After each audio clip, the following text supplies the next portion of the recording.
A Reforma Protestante completa hoje 500 anos, um evento que dividiu o cristianismo e mudou a história da Europa. A gente vai até a Alemanha, o berço do protestantismo, para falar com o correspondente Rodrigo Alvarez. Rodrigo, boa tarde para você por aí. Como que os alemães estão celebrando essa data que é tão simbólica, hein? Boa tarde, Sandra, Doni, boa tarde para todos vocês aí no Brasil. Bom, deixa eu dizer primeiro, nesse dia marcante para a história da humanidade, na história moderna, para a história do cristianismo, eu estou aqui diante da Catedral de Berlim, que é a cara da cidade e também nos ajuda a contar um pouquinho dessa história. Foi um edifício construído para ser católico e acabou se transformando em protestante depois da reforma de Martinho Lutero. Já faz um tempo, viu, Sandra, que a Alemanha vem comemorando essa reforma de várias formas, com eventos, exposições, relançamento da Bíblia, que foi traduzida por Lutero do latim para o alemão pela primeira vez, e várias formas de comemorações. Mas hoje, o centro dessa comemoração pelos 500 anos de reforma foi em Wittenberg, o vilarejo onde Lutero passou a maior parte da vida dele.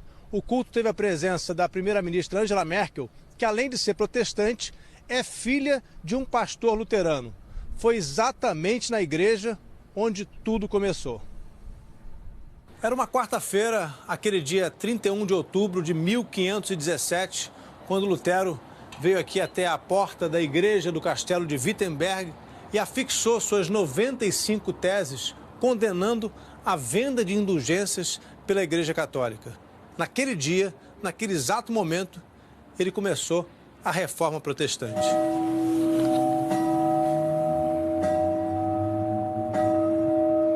No século XVI, num tempo em que as mentes humanas se iluminavam depois da Idade Média, o monge alemão Martinho Lutero se uniu a outros pensadores da Europa e denunciou os abusos que vinham sendo cometidos pela Igreja Católica, a qual ele também pertencia.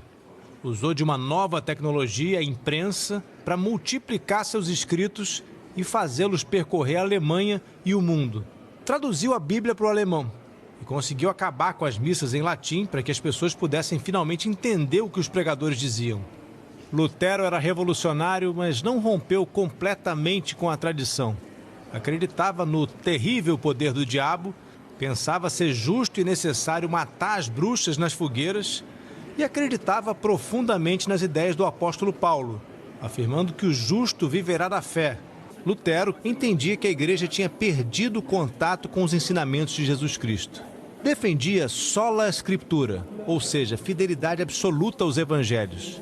E também sola fide, pois entendia que o ser humano não tinha livre-arbítrio, só se aproximava de Deus por egoísmo e que, portanto, só a fé em Cristo poderia levá-lo à salvação. E se só a fé seria suficiente para salvar, como era possível que religiosos católicos andassem vendendo o perdão?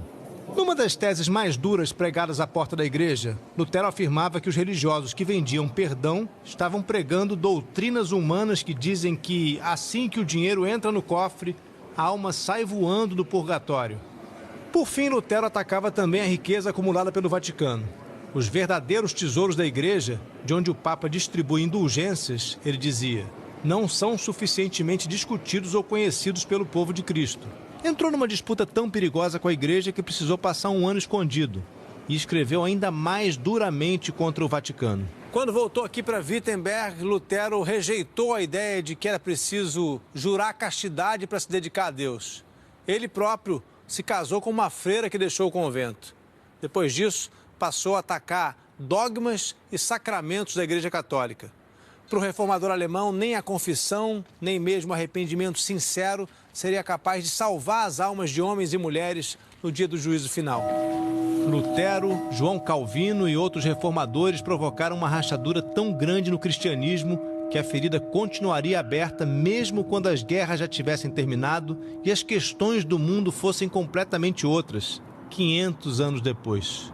Do pensamento reformador surgiram diversas denominações cristãs chamadas evangélicas ou protestantes, que um pouco depois começaram a chegar ao Brasil.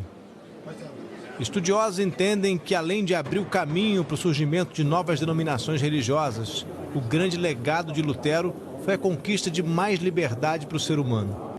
O maior legado dele é provavelmente a ideia de que você é seu próprio sacerdote, que você é livre para escolher sua religião, diz o historiador Mirko Gutjahr.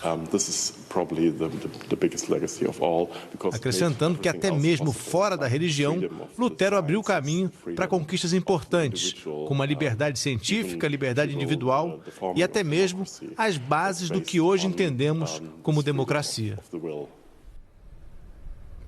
As celebrações pelos 500 anos de reforma aconteceram no mundo inteiro. Na reportagem de Graziela Azevedo, a gente vai ver como foi a comemoração dos protestantes no Brasil.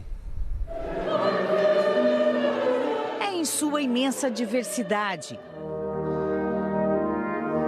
Martin Luther hat viel für Deutschland getan. Em várias línguas e sotaques.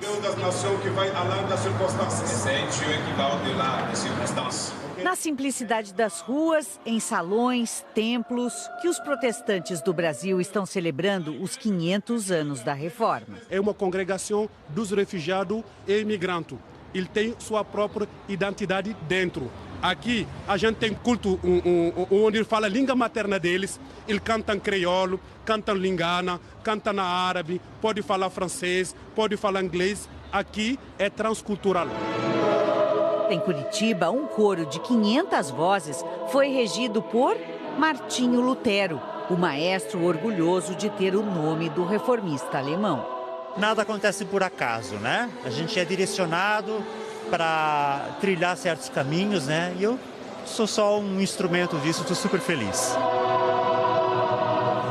A história cantada é também contada nos cartazes da exposição em Aracaju. Cantores evangélicos se apresentaram na Câmara Municipal de Cuiabá. Em Belém, 6.000 pessoas participaram de um culto em comemoração aos 500 anos da reforma que mudou o cristianismo e o mundo.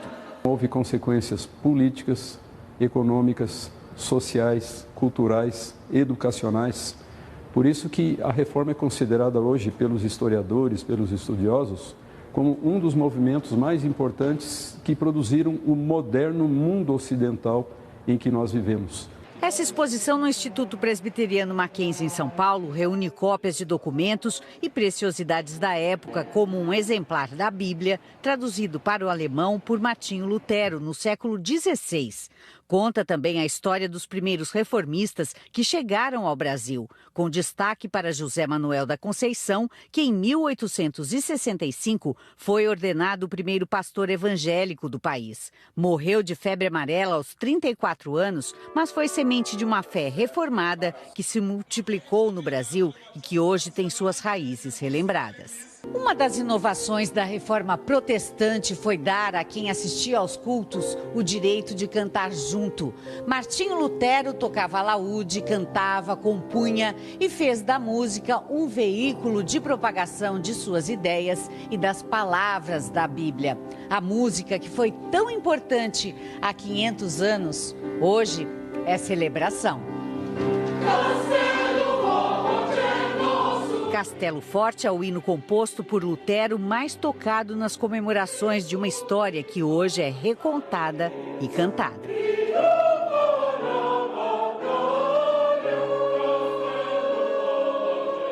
Nossa, a gente sente parte dessa história dos 500 anos, né? Uma alegria muito grande para todos nós. Esse é o objetivo de nós fazermos tudo que nós fizermos por amor, né?